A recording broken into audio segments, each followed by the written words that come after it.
লোকে দাওয়াত দিলেন, ইসলাম বিরোধী লোকেরা সবাই এক হয়ে গেল। আহারে, আমিরা কেবল জান্নাতে যাব কোনো গ্যারান্টি নেই, ফজলুর রহমান জান্নাতে যাবে কোনো গ্যারান্টি নেই, আব্দুস সালামকে জান্নাতে যাবে কোনো গ্যারান্টি নেই, কিন্তু আল্লাহর নবীর সাহাবীরা জান্নাতি জান্নাতি একসাথে বলেন তো গ্যারান্টি আছে না নাই? রাদিয়াল্লাহু আনহুম ওয়া রাদওয়ান, কারণ হলো আল্লাহ তাআলা তাদের উপরে রাজি এবং খুশি ছিলেন। একটু সুবহানাল্লাহ জোরে বলেন। আমার প্রিয় দিনী ভাইয়েরা, সেই খুবাইব রাদিয়াল্লাহু তাআলা আনহু এই কোরআনের দাওয়াত দেওয়ার কারণে বাতিলরা একত্রিত হয়ে গেল। মা বোনেরা শুনবেন ভালো করে, হৃদয়টা দিয়ে গোমা বুঝবেন ভালো করে। নেপোলিয়ন বলেছিলেন, তোমরা একটা শিক্ষিত মা আমাকে দাও, একটা শিক্ষিত জাতি আমি তোমাদের উপহার দিয়ে দিব। কারণ হলো, মা যদি ভালো হয় সন্তান ভালো হবে, সন্তান ভালো হয় সমাজটা ভালো হয়ে যাবে, সমাজ যদি ভালো হয় একটা দেশ কিন্তু ভালো হয়ে যাবে। একটু কথা বলেন ঠিক না ভাইরা? খুবাইব রাদিয়াল্লাহু তাআলা আনহু একটা মায়ের সন্তান। আল্লাহর নবীর কালেমা পড়ে মুসলমান হওয়ার পরে যখন তিনি জানলেন আল্লাহর আনুগত্য করতে গিয়ে যদি আমার জীবন চলে যায়, আল্লাহ তাআলা বলেছেন, ওয়ালা তাকুলু লিমান ইয়াকতালু ফি সাবিলিল্লাহি আমওয়াত বাল আহইয়াউ ওয়ালাকিন লা তাশউরুন। আল্লাহর জন্য যারা জীবন দিবে রে তারা শহীদ হয়ে যাবে, আর শহীদ যারা হয় মরতে দেরি হবে, আল্লাহর জান্নাতে যেতে তাদেরকে আল্লাহ দেরি করাবে না। আল্লাহর বান্দার এই সংবাদ খুবাইব রাদিয়াল্লাহু তাআলা আনহু আল্লাহর নবীর কাছ থেকে জানার পরে সিদ্ধান্ত নিয়ে নিলেন, জীবন যতদিন থাকবে মানুষগুলোকে কোরআনের দাওয়াত দিবেন। যুবকদেরকে হাতছানি দিয়ে ডাকলেন, মদ খাবা না, গাঁজা খাবা না, অন্যায় করবা না, রাহাজানি করবা না, ডাকাতি করবা না, মা বাবার সাথে খারাপ আচরণ করবা না। এই কথাগুলো বলার কারণে খারাপ যুবকেরা একত্রিত হয়ে গিয়ে আল্লাহর বান্দারা তল্লাশি চালায়া জলিলুল কদর সাহাবী খুবাইবকে গ্রেফতার করে নিয়ে গেল তারা। আমার প্রিয় ভাইয়েরা, কলিজাটা ফেটে যায়। খুবাইব রাদিয়াল্লাহু তাআলা আনহুকে গ্রেফতার করে নিয়ে যাওয়ার পরে রিমান্ডের নামে এমন ভাবে তাকে মারা হলো, গোটা বডিটা ফেটে গেল। খাবার দিল না, ঘরের ভিতরে বন্দি করে রাখে, তাকে খাবার দেয় না, পানি দেয় না, অত্যাচার এমন ভাবে শুরু করে দিল। প্রিয় ভাইয়েরা, যেই বাড়িতে রেখে দিয়েছে তার একটা সুন্দরী মেয়ে ছিল, ছোট্ট সুন্দরী মেয়ে জানালার ফাঁক দিয়ে আমার প্রিয় ভাইরা খুবাইবের দিকে তাকায় থেকে চোখের পানি ছেড়ে দিয়ে কাঁদতো। কারণ হলো মানুষকে এইভাবে মারে। খুবাইবের গোটা বডিটা রক্তাক্ত হয়ে গেছে। ওই খুবাইবের গোটা বডিটা রক্তাক্ত হওয়ার পরে খাবার নাই, আমার ভাইরা পানি নাই। খুবাইবকে বন্দি করে রেখে দেওয়ার পরে খুবাইব সারাটা সময় নামাজের ভিতর দিয়ে শুধু সময়টা কাটায় আর সময়টা কাটায়। আল্লাহু আকবার জোরে বলেন। আমার প্রিয় ভাইরা, খুবাইবকে যেই বাড়িতে বন্দি করে রেখে দেওয়া হয়েছে, ওই মেয়েটা বলে, শুনে রাখো, আমি একদিন তাকায়া দেখলাম খুবাইবের বিরুদ্ধে যারা ঘরের ভিতরে ঢুকে তাকে এমন মারা মারলো, শিকল দিয়া একটা করে আঘাত করে আমার প্রিয় ভাইরা চামড়াগুলো ফেটে গিয়ে ফিনকি দিয়ে রক্ত জমিনের উপরে পড়ে। খুবাইব দুর্বল হয় না। এক পর্যায়ে মারতে মারতে যখন জ্ঞান হারিয়ে ফেললো, সবাই যখন চলে গেল, এমন সময় আমি দেখলাম খুবাইবের জ্ঞানটা ফিরে আসার পর রক্তমাখা শরীরটা নিয়ে দাঁড়ায়া গেলেন খুবাইব নামাজের ভিতরে। আল্লাহর বান্দারা, ছোট্ট মেয়ে বলে, শুনে রাখো, খাবার না দেওয়ার কারণে জীর্ণ শীর্ণ হয়ে যাইতেছে বডিটা, কিন্তু নামাজ শেষ করার সঙ্গে সঙ্গে যখন বসলো রে, আমি তখন দেখলাম হঠাৎ করে কোথায় থেকে যেন কারা যেন খুবাইবের সামনে অনেকগুলো ফল নিয়ে হাজির হয়ে গেল। আমার প্রিয় ভাইরা, খুবাইবের বডিটা দুর্বল, বডিটা দুর্বল, খুবাইবের কথা বলতে পারে না, দাঁড়াইতে পারে না, উঠতে পারে না, বসতে পারে না। এমন সময় খুবাইবের সামনে যখন ফলগুলো আসে, হাতটা দিয়ে ফলগুলো খাবেও সেই শক্তিটা মনে হয় নাই। জালিমেরা বুঝতে পেরেছে খুবাইব মনে হয় পৃথিবী থেকে বিদায় হয়ে গেছে। কয়েকদিন পরে যখন ঘরের দরজাটা খোলা হলো, খুবাইবের সামনে ফলগুলো দেখে জালিমরা প্রশ্ন করলো, খুবাইব বলো তো, তুমি বলো তো, তোমাকে পানি দেই না, খাবার দেই না, এই ফলগুলো কে তোমাকে দিয়ে গেল, তুমি কি বলবা না? আল্লাহর বান্দারা খুবাইব এতটুকু শুধুই বললেন, ফাতাওয়াক্কালু আলাল্লাহ। শুনে রাখো তোমরা, আমি কারোর প্রতি ভরসা রাখি না, ভরসা রাখি না, আমি আল্লাহর প্রতি ভরসাটা রাখি। এই কথা শোনার পরে তারা আরো রেগে গেল। রাগার পরে তাকে বের করে দেওয়া হলো, মাইকিং করে বলা হলো খুবাইবকে পৃথিবী থেকে বিদায়ী করে দেওয়া হবে, কারণ তাকে তো দমন করা যাচ্ছে না, কোরআনের বিপক্ষে তো আনা যাচ্ছে না। এবার আপনাদের কাছে একটা প্রশ্ন রাখবো রে ভাই, বলেন তো, এখন কেউ যদি বলে কোরআনুল কারিমটা দাও, পায়ের নিচে ফেলবো, পৃষ্ঠাগুলোকে পাড়ায় পাড়ায় লন্ডভন্ড করে দেব, আপনি যে দল করেন না কেন একসাথে বলেন তো, কোরআনটাকে আমরা কারো পায়ের নিচে ফেলতে দিব? আর একবার জোরে বলেন, ফেলতে দিব? আল্লাহর বান্দারা, না না না, আল্লাহর কোরআনটা আমরা পায়ের নিচে কারো ফেলতে দিব না, দিব না। কারণ হলো আমার জীবনের চেয়ে কোরআনকে বেশি ভালোবাসি, আমার জীবনের চেয়ে রসুলকে বেশি ভালোবাসি। ওই রসুলকে ভালোবাসলো খুবাইব রাদিয়াল্লাহু তাআলা আনহু, তাকে নড়ানো গেল না, মাথা নত করানো গেল না। মাইকিং করে বলা হলো, এই মাঠের ভিতরে খুবাইবকে ফাঁসিতে ঝুলায়া মৃত্যুদণ্ড দেওয়া হবে। আল্লাহর বান্দারা, হাজার হাজার মানুষ ফুটবল খেলার কথা বললে যেমন করে মানুষগুলো পাগলের মতো করে ছুটে, ছোট বড় মাঝারি সবাই খেলা দেখতে যায়, তেমনি করে খুবাইবকে মারার জন্য, মারার দৃশ্যটা দেখার জন্য ইসলাম বিরোধী লোকেরা চতুর্দিক থেকে আসতে আসতে গোটা প্যান্ডেল কানাই কানাই ভরপুর হয়ে গেল। একটা মঞ্চ বানানো হলো, ওই মঞ্চের উপরে খুবাইবকে ধাক্কায় ধাক্কায় তোলা হলো। কারণ হলো এই খুবাইবের হাতে হাত করা, পায়ে শিকল লাগানো, গোটা বডিতে শুধু আঘাত আর আঘাত। আপনার যদি একটা হাত কেটে যায়, যদি সেইখানে কোনো কিছুর আসর দেন, সেইটা কিন্তু সব আরো কঠিন হয়ে যায়। গোটা বডি ফেটে গেছে, এরপরেও হাত করা শিকল লাগায়া খুবাইবকে ধাক্কায় ধাক্কায়া মঞ্চের উপরে তোলার পরে বলল, খুবাইব রে, এইটাই সেই জায়গা যে এখানে তোমাকে বিদায় করে দিব। বলো তো, আল্লাহর বিরুদ্ধে তুমি কি একটা কথা বলতে পারবা? নবীর বিরুদ্ধে কি একটা কথা বলতে পারবা? খুবাইবের খাওয়া নাই, শরীর দুর্বল, হুঙ্কার দিয়ে বলে, আমার এই দেহে প্রাণ থাকা পর্যন্ত আল্লাহ এবং নবীর বিরুদ্ধে আমি একটা কথা বলতে পারবো না। আল্লাহু আকবার, জোরে বলেন। খুবাইব কথা বলতে দেরি হয়, মারতে দেরি হয় না। আমার প্রিয় ভাইরা, হাজার হাজার মানুষ খুবাইবকে এই দৃশ্যটা দেখে আর তারা হাসাহাসি করে।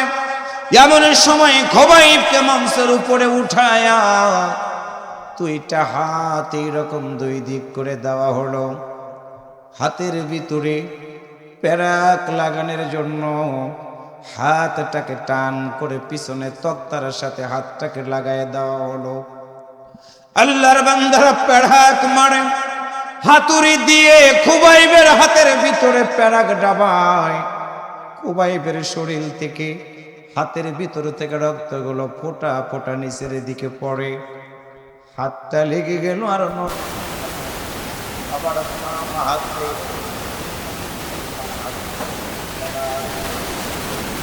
বাবা হাতটাও লেগে গেল, পাতার মরে না। তুই হাত লাগানোর পরে জালিমরা চিন্তা করলো পাটা নড়াইতে পারে, এইটা ভেবে মঞ্চের উপরে পায়ের উপরে পেরেক মারে হাতুড়ি দিয়া। দুইটা পা লেগে গেল, রক্তগুলো দিয়ে গোটা মঞ্চ লালে লাল হয়ে গেল। ইহুদি খ্রিস্টানেরা অট্ট হাসি দেয়, ইহুদিরা হাসাহাসি করে। খোবাইব শুধু নীরবে ডাক দিয়ে বলে, আল্লাহ আল্লাহ, এই সময় তুমি ছাড়া আমার আর কেউ নাই, কেউ নাই। গোটা বডিটা ফেটে গেছে, রক্তাক্ত হয়ে গেছে।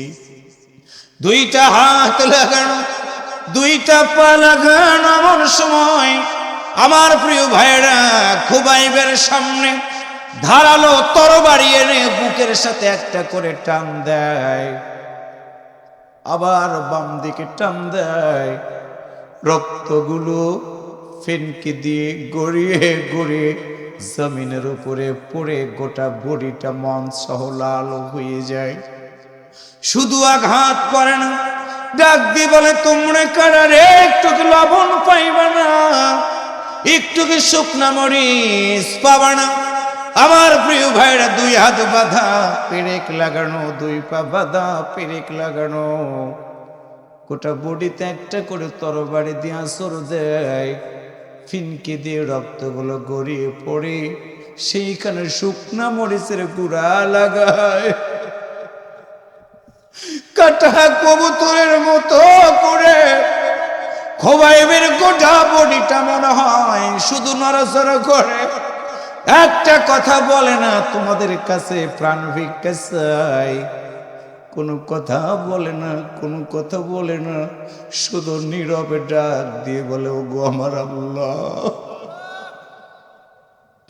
আমার প্রিয় ভাইয়েরা, এইভাবে করে খোবাইবের গোটা বডিটা তরবারি দিয়ে ক্ষত বিক্ষত করে করে তারা ক্ষান্ত হলো না। খোবাইব মারা যায় না।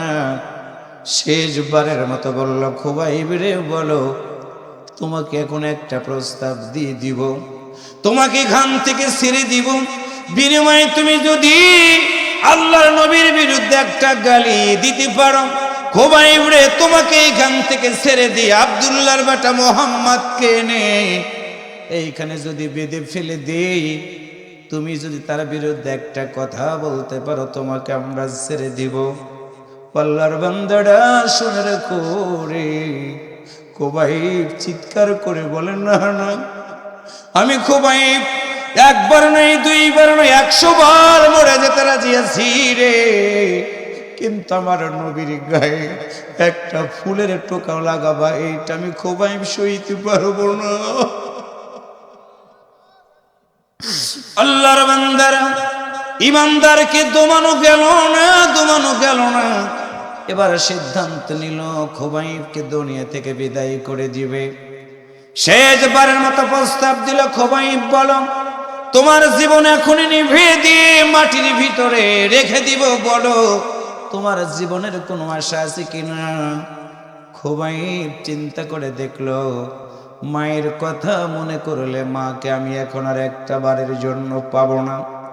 আমার গর্ভধারিণী মা এইরকম আমার সন্তানকে যদি মারার দৃশ্য দেখে রে, পৃথিবীর কোনো মা সইতে পারবে না। কারণ হলো, মায়ের সামনে কোন সন্তানকে কেউ যদি জোরে ধুমুক দেয় সইতে পারে না।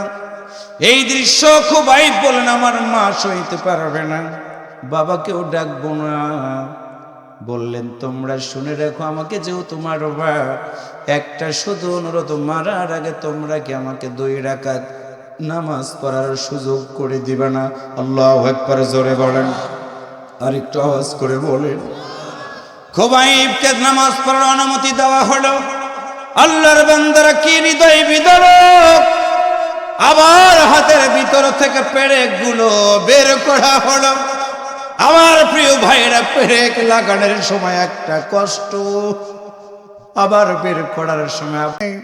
আমি যখন নামাজের ভিতরে সূরা তেলাওয়াত করি রে, আমার আল্লাহ আমার তেলাওয়াতের জবাব দেয়। আমার আল্লাহ আমার তেলাওয়াতের জবাব দেয়। আমি খোবাইবের কানের ভিতরে বাজে রে, মন চাই নামাজ লম্বা করি, কিন্তু তোমরা ভাববে মুসলমানেরা প্রাণের প্রাণ রক্ষার জন্য নামাজ লম্বা করতেছে। না না না, এই জন্য নামাজ লম্বা করি নাই। আবার খোবাইবকে হাত দুইটা পেরাক মারা হলো, দুই পায়ের ভিতরে পেরেক মেরে দিয়ে আল্লাহর বান্দারা শুনে রাখেন, তরবারি দিয়ে একটা করে আঙ্গুল কাটে, আঙ্গুল কাটা মাত্র নিচে গিয়ে লাফ দিয়ে আঙ্গুলগুলো লাফায়। ছোট্ট মুরগি জব করে দেওয়ার পরে দেখবেন ছেড়ে দিবেন শুধু লাফায় আর লাফায়। অঙ্গ প্রত্যঙ্গ গুলো লাফানো শুরু করে দিলেন। খোবাইব চিৎকার করে ডাক দিয়া বলে, আঙ্গুল রে, সাক্ষ্য দিবি কিয়ামতের ময়দানে আল্লাহ ছাড়া কারো কাছে মাথা নত করি না। এইভাবে করে খোবাইবের গোটা বডিটাতে ক্ষত বিক্ষত করে বিদায় করে দেওয়া হলো। আল্লাহর নবীর কাছে জিবরাইল আমিন আসলেন। আল্লাহর নবীর কাছে জিবরাইল আমিন এসে রাসূলকে বললেন, হুজুর, আপনার খোবাইবকে দুনিয়া থেকে বিদায় করে দেওয়া হয়েছে এইভাবে। আমার প্রিয় ভাইরা, দুইটা বর্ণনা পেয়েছি। আল্লাহ রাসূল বলেন, জিবরাইল বলো আমার খোবাইবকে কিভাবে বিদায় করে দেওয়া হয়েছে। কিতাবের ভিতরে পড়লাম, জিবরাইল আমিন টোটাল মঞ্চের দৃশ্যটা আল্লাহর নবীর সামনে উপস্থাপন করলেন। আল্লাহর নবী খোবাইবের এই দৃশ্য দেখে দাহাদা করে চোখের পানি ছেড়ে দিয়া বলেন, খোবাইবি রে, তোমার জীবনে এত কষ্ট দিয়ে তোমাকে বিদায় করে দিয়েছে রে, অপেক্ষা করো, আমি নবীর সাথে জান্নাতের ভিতরে তোমার দেখা হয়ে যাবে। আল্লাহর নবীর চোখ বেয়ে বেয়ে পানিগুলো গড়িয়ে গড়িয়ে পড়ে। জিবরাইল আমিন ডাক দিয়া বলে, ইয়া রাসূলুল্লাহ সাল্লাল্লাহু আলাইহি ওয়াসাল্লাম, আপনি বলেছেন মানুষ মারার পরে কাঁদা যাবে না। রাসূল বলে, জিবরাইল রে, এই দৃশ্যটা দেখার পরে আমি কাঁদতে চাই রে, কিন্তু আমার চোখটা তো একটা বারো কথা শোনে না। এইভাবে কি মানুষ মারতে পারে রে? এইভাবে কি কেউ জীবন দিতে পারে রে? এমন সময় জিবরাইল আমিন বিশ্ব নবীকে জানাই দিলেন, হুজুর, আপনি চোখের পানি মুছে ফেলে দেন, চিন্তা করবেন না হুজুর, আপনি চিন্তা করবেন না। আল্লাহ তাআলা আপনার খোবাইবকে কাটা অঙ্গ প্রত্যঙ্গ সহ জান্নাতের ভিতরে জান্নাতের পাখিদের সাথে ঘুরে ঘুরে বেড়ানোর সুযোগ করে দিয়েছে। তিলকা হুদুদুল